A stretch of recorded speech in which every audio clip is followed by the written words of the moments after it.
welcome back to Biology Forum classes once again. This is the only platform where you can get concept-based, concise and information-rich videos on life science. Our classes cater students from class 11-12, medical aspirants, and we also cover syllabus of various competitive examinations as well. In the previous lectures, we have completed the plant physiology portion so far. So, now it's the turn to begin with the animal physiology portion.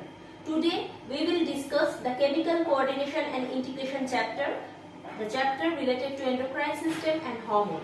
So without further ado, let's begin today's class.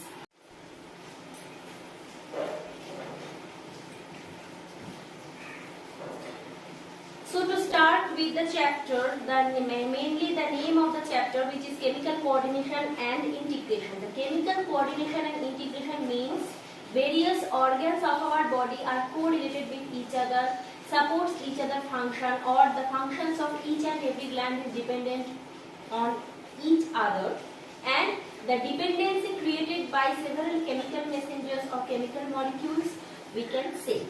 Here the main name of the chemical molecule is hormone. Hormones act as a messenger. As we can say, for example, postmen deliver messages which are accumulated in the post office to various houses. Like so, hormones originated mainly from the endocrine glands. They put the messages to various other glands to do any function or not. Here an important point I would like to mention that the hormone, the meaning of the name of hormone is to excite.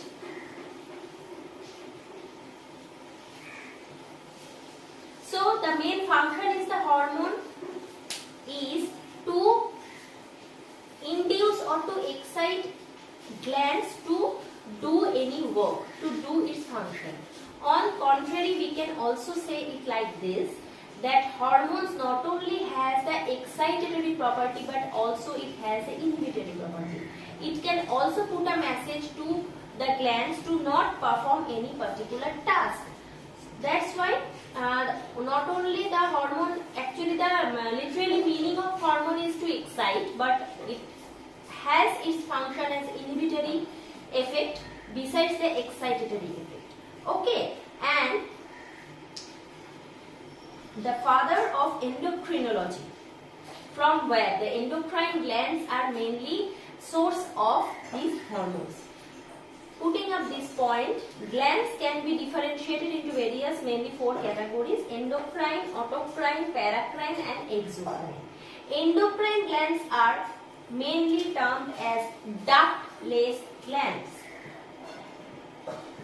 Ductless glands because they put their secretion as a form of hormone directly to the blood. There is no duct or any kind of transferring system in these kind of endocrine glands. They produce hormone and they deliver the hormone directly to the blood vessel, and blood as a connective tissue, its function is to connect between various glands and organs, and in like this they also put the message, the hormone, forward to the respective gland to do its function. And the second one is autocrine gland. Autocrine gland, so the definition we can say that whose secretion acts on the same cell which secretes it.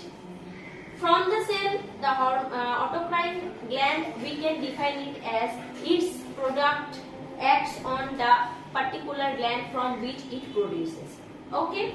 Paracrine gland, we can say that whose secretion acts on the cells present in the close vicinity. From the gland, the secretion is developed. It acts in the cells related or present in the close vicinity of that particular gland. We can say it as paracrine. And exocrine gland, we all know it has duct system to deliver its secretion. So in this way, we can categorize glands into 4 different categories: endocrine, which is ductless gland; autocrine, paracrine and exocrine, which has its duct system. Okay, so here are 2 additional very important information I would like to tell you, or you must actually note it down. The first discovered hormone is secretin. Secretin is the hormone which acts on the digestive system. It actually controls the production of bile from the liver. It controls the production of pancreatic juice from the pancreas. As a whole, in short, we can say secretin hormone is the function of secretin hormone is present in the digestive system only. And the first isolated hormone from dog's pancreas, first the isolated hormone we have achieved is insulin. Insulin hormone, we all know, is secreted from the pancreatic islets of Langerhans beta cell. We all know from the pancreas. Okay, so these are two additional information I would like to mention here. And father of endocrinology, I have already mentioned, Thomas Edison.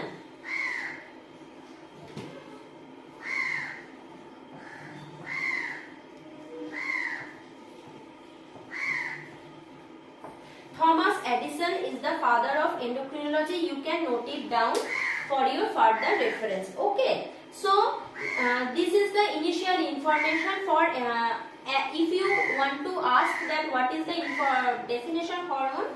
So the definition of hormone, we can say hormones are also called chemical messengers or information molecules, and there are two important characteristics. The hormone must be specific. Hormones must be specific, and also besides specific, it must be non-nutritive.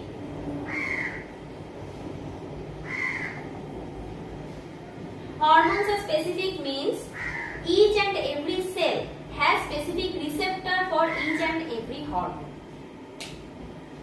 Suppose hormone A and cell X. Hormone A and its structure is like this, and cell X. So if the cell X has a receptor like this, if cell X has the receptor like this on its surface, then only hormone A can go and bind to the respective receptor. So each and every cell has its specific receptor for each and every hormone. Okay, if the cell does not possess any receptor for that particular hormone, the hormone cannot be able to bind with the cell, and that's why it cannot show its function, or it cannot put the message through forward. Okay, so hormone must be specific and non-nutritive in nature, and these are chemical messengers or information molecules which are non-nutritive organic chemical regulatory compounds secreted in very trace amount.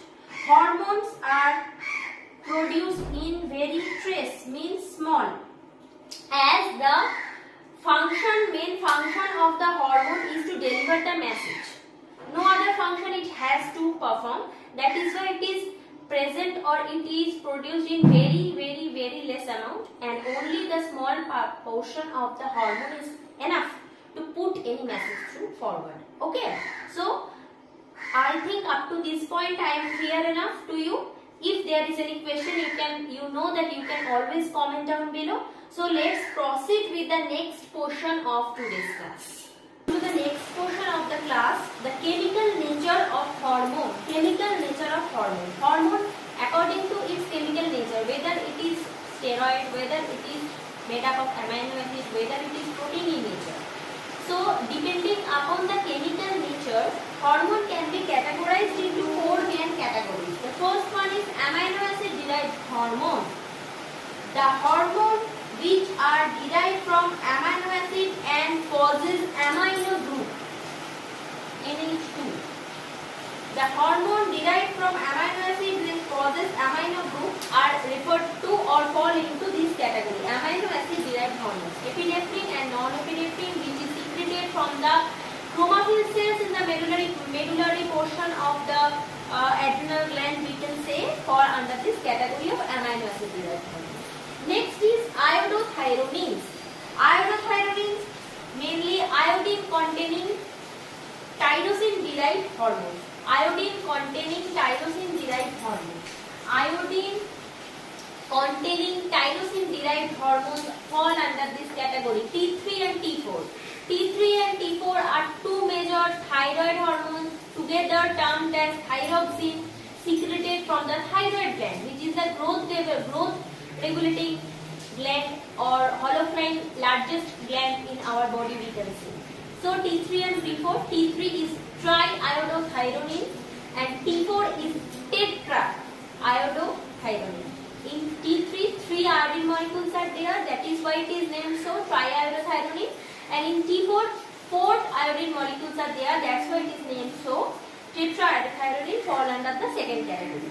The third category is steroid, cortisol, aldosterone, cortisone, mainly the hormones which are derived from cholesterol,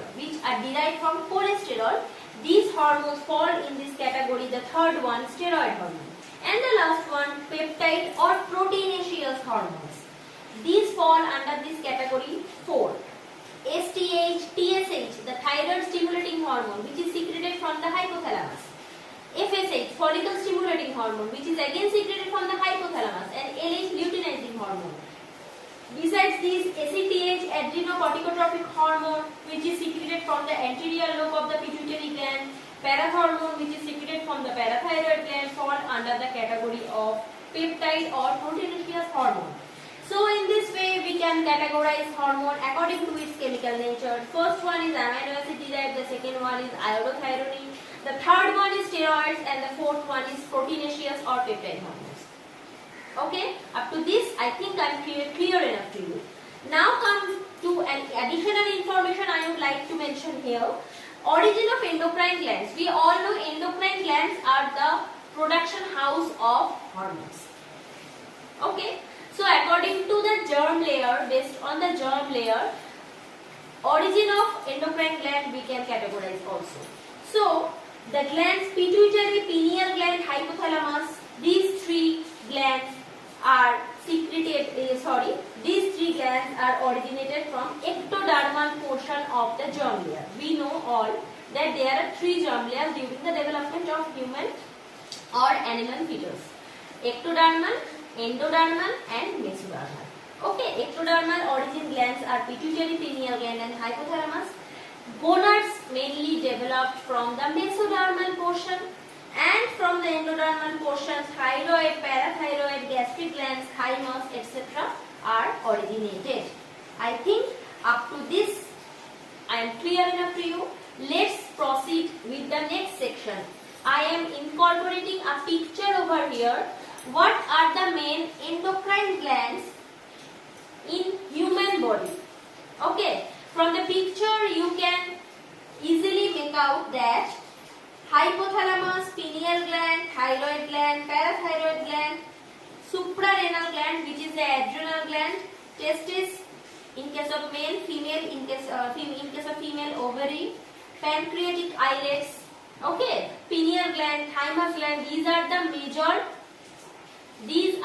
major endocrine glands of human body. From the picture, I think it is clear to you. Today we will proceed with the largest endocrine gland of human body, which is the thyroid gland. So let's begin with the thyroid portion. Let's begin with the thyroid gland. Thyroid gland is the largest endocrine gland in human body. It mainly present in the ventral side and the lateral side of the upper part of the trachea, mainly in the neck region, and its color is brownish red and it is somehow like butterfly shaped gland. If this is the isthmus, this is the thyroid gland. These thyroid glands are shield shaped, butterfly shaped and bilobed in structure, and both the lobes are connected by each other by the isthmus tissue. Okay, mainly the hormones, the main hormones which are secreted from the thyroid gland are thyroxine, both these T3 and T4. Just some point earlier I have said T3 is the iodothyronine, triiodothyronine, and T4 is the tetraiodothyronine. Together they are termed as thyroxine. And TCT means thyrocalcitonin. It is a long peptide hormone which is secreted from the parafollicular cells of the thyroid gland. Detailed thyroid gland structure I will tag somehow here. You can make out from this very easily. Okay, so let's come with the hormone portion. So the thyroxine T3 and T4, these two are iodine containing. 65% iodine is present in these two hormones. 65% iodine containing hormone are these two, T3 and T4, and the precursor molecule of the thyroxine is tyrosine amino acid. What? Tyrosine amino acid. Tyrosine amino acid is the precursor molecule for the production of thyroxine hormone. And what are the main functions of the thyroxine hormone? The thyroxine hormone mainly regulates the BMR, basal metabolic rate of the human body, and it also controls the metabolism of carbohydrate, fat and protein. It also enhances or regulates the production of energy in mitochondria, and as a whole it has an overall function over mental, physical and sexual development of human. So it all regulates the basal metabolic rate, it controls the metabolism of carbohydrate, protein, fat, energy production of mitochondria. As a whole, it regulates or controls the physical, mental and sexual development of human body and growth of body as well. In case of amphibians, in case of tadpole larva, it has a role in tissue differentiation and metamorphosis. From tadpole larva to adult frog development is termed as metamorphosis, which is administered or which is controlled by the thyroxine hormone or thyroid hormone. Okay. It also controls urine output. It also helps in homeothermy. It also supports RBC production as well as it has an important role in the maintenance of water and electrolyte balance. So these are the major functions of thyroxine hormone we can see. Let's come to the next portion, which is the diseases caused by the deficiency or overproduction of these hormones. Okay. So the abnormalities or the diseases caused due to the deficiency or overproduction of thyroid hormone is tabulated here. These can be categorized into two categories: hypothyroidism. Hypo means less. If thyroid hormone production is less in amount, then these diseases will occur. And if the overproduction of thyroid hormone will be there, then the disease will be termed as hyperthyroidism. Okay. So hypothyroidism, it is mainly caused due to the following three categories. First is if the TSH stimulation is less. So I would like to mention here that the TSH, which is the thyroid stimulating hormone, that this hormone is secreted mainly from the supramaster gland, hypothalamus. Okay. Master gland is pituitary, we all know. So the TSH secreted from the hypothalamus will put a message to the thyroid gland to produce thyroxine or not to produce. So if there is decreased amount of TSH from the hypothalamus, then the less amount of TSH will not be enough to induce the thyroid gland to produce thyroid or thyroxine hormone in ample amount for better functioning or normal functioning of body. If this occurs, then as a result hypothyroidism will take place. Decreased TSH stimulation can be a cause of hypothyroidism. Okay. Hypoactivity of acinar cell of the gland. The cells present inside the thyroid gland can be termed as acinar cells. You can make out very easily what are the acinar cells from the pictures I will incorporate here. If the activity of these acinar cells are less, then they will produce less amount of thyroxine and that will lead to hypothyroidism. And if we take less or very small amount of or very minute amount of iodine in our diet, then the iodine deficiency also will lead to or can lead to the hypothyroidism phenomenon. Okay, so these are the three major characteristics for hypothyroidism to take place. Okay, now let's come to the result. If hypothyroidism occurred, then what are the diseases we have to face? The first one is cretinism. The cretinism is a disease for infants actually. During the pregnancy, if mother suffers from hypothyroidism, then cretin can be caused in case of the newborn child. Okay, it is a defective development of the baby. And how it is, we will understand that if the baby is suffering from cretinism or not. The main characteristics of the disease are low BMR, 50% than low than normal, stunted growth, retarded mental development, IQ will be very less, delayed puberty, cardiac output, blood pressure, pulse rate, heart rate, body temperature, everything will be decreased, urine output will be reduced, and the main characteristic feature, pigeon's chest.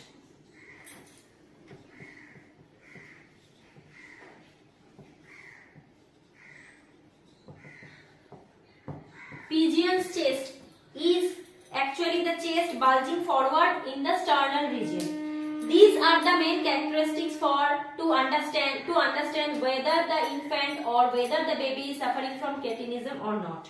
Okay, and the oral or administration of thyroxine from outside the body can be an easy weapon to fight against the disease. Okay, let's come to the next, myxedema or girl's disease, or we can say Graves' disease also. This is a form of cretinism as well, but not in case of child, but in case of adults, mainly in case of females. Okay, it occurs due to the deficiency of thyroxine hormone in adults. The main characteristics of myxedema is just like the cretinism, only here is a characteristic feature is the accumulation of albuminous myxomatous tissue. Myxomatous tissue. Due to the deposition of albuminous myxomatous tissue, the appearance of face and hands of myxedema suffering people are swollen, and this feature is the identifying feature whether an adult is suffering from myxedema or not. Okay, and in case of female, as it is very common, they suffer from irregular menstrual cycle and reproductive failure. So in case of cretinism, the characteristic feature will be pigeon's chest, which is we can see like this, in the sternal region the chest is bulging forward. And myxedema or girl's disease, in this case the deposition of albuminous myxomatous tissue will result to the appearance of swollen hands and face in case of the people suffering from myxedema. Okay, the third disease is endemic goiter or colloidal goiter or simple goiter, we can say. If iodine deficiency is there in the drinking water, then people suffer from endemic goiter, or endemic it is named so because mainly the hilly region people suffer from the endemic goiter, simple goiter or colloidal goiter. Endemic disease is a particular disease which is restricted to a particular region only. As the hilly region, in the hilly region there is iodine present in less amount in the drinking water, that is why mainly the people in those particular regions suffer from this type of goiter. That is why it is named so endemic goiter, and it is accompanied by cretinism and myxedema as well. In this case of goiter, table salt is being iodinized these days. Our food processing unit, in case of our government, they iodinize the table salt also due to this disease and due to as a curative measure of this disease. Okay, the last is the Hashimoto's disease, which is also called suicide of thyroid gland. This is an autoimmune disease, we can say. This is an autoimmune disease.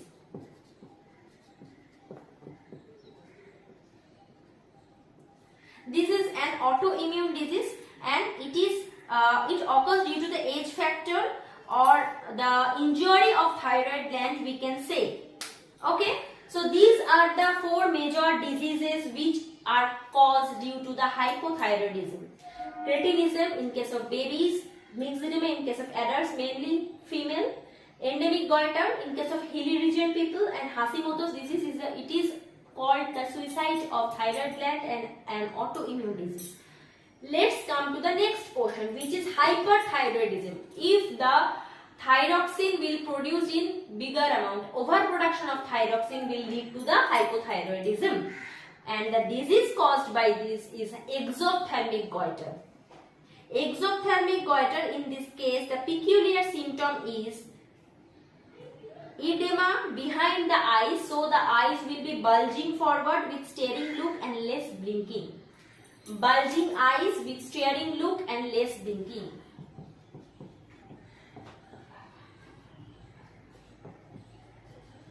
Bulging eye with staring look and less blinking is the main characteristic feature of exophthalmic goiter, which is caused due to the hyperthyroidism mechanism. Okay, last factor is the TCT, thyrocalcitonin hormone, which is a long peptide hormone secreted by the parafollicular cells of thyroid gland. Okay, it is the hypocalcemic factor.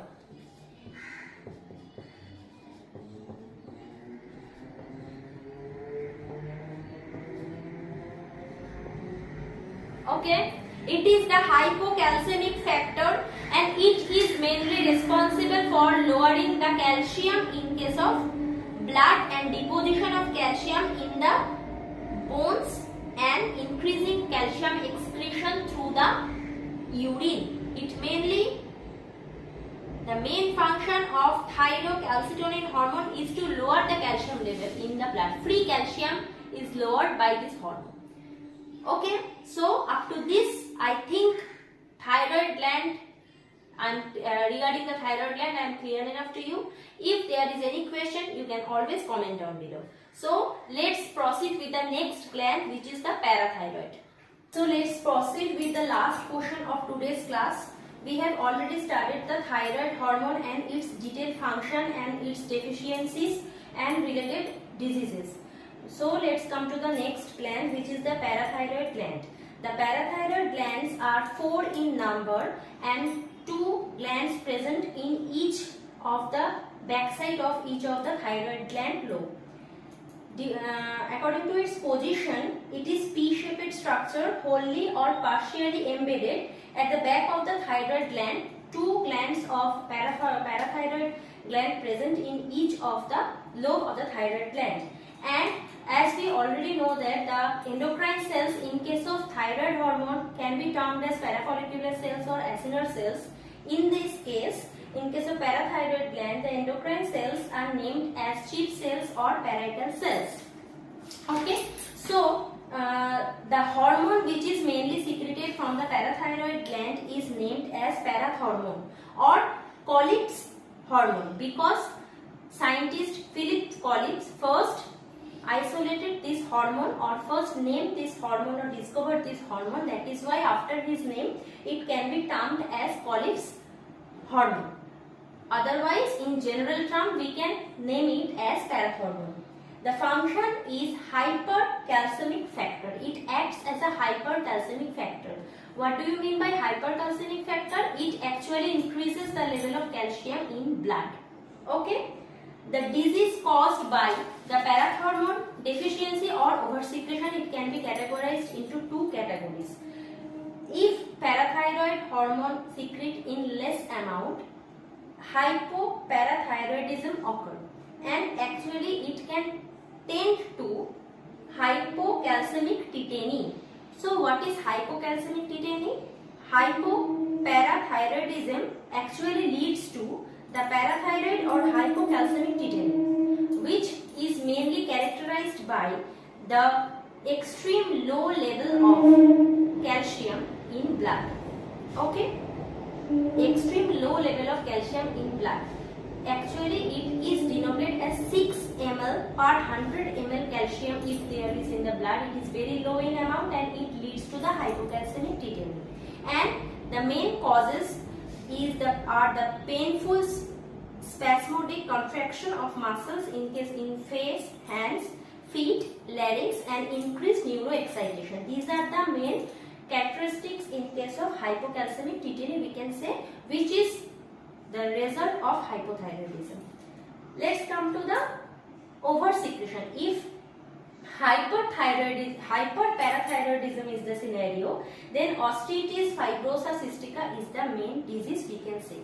Osteitis fibrosa cystica, which is mainly characterized by the increased separation of calcium. We all know that calcium is being deposited in the osteoblast cells, and the loss of calcium from the bone leads to osteoporosis, softening of bone and bending of bones. The bones tends to become very brittle, and this is the main characteristic feature in case of osteitis fibrosa cystica.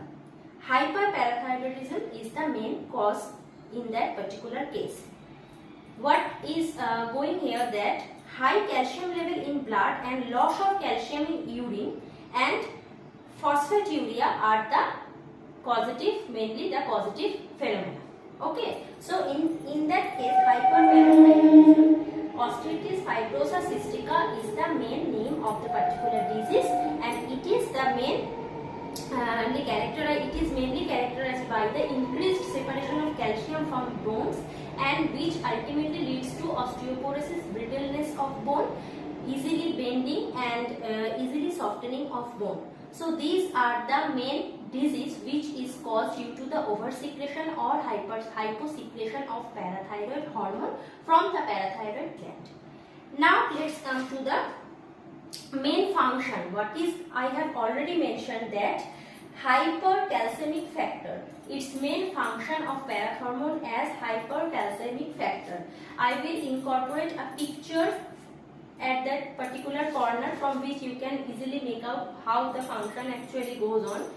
Actually, the main function is it increases the activity of osteoclast cells, which cause bone reabsorption. Reabsorption, or hyper means high, or calcemic factor means calcium deposition. The main function of parathormone is to make the osteoclast to absorb higher amount of calcium and store it in the bone. It also reduces the excretion of calcium through urine. Actually, the main motto of parathormone or parathyroid gland is to increase the calcium deposition in the bones and lower the excretion rate of calcium from the body through the urine output. Okay, it also increases loss of phosphate in the urine. Actually, it is named as phosphaturia. These are the main functions as hypercalcemic factor of parathormone or parathyroid gland. And the diseases I have already mentioned, hypoparathyroidism leads to hypocalcemic tetany, and hyperparathyroidism leads to osteitis fibrosa cystica. So far, I have covered the thyroid and parathyroid gland in today's class.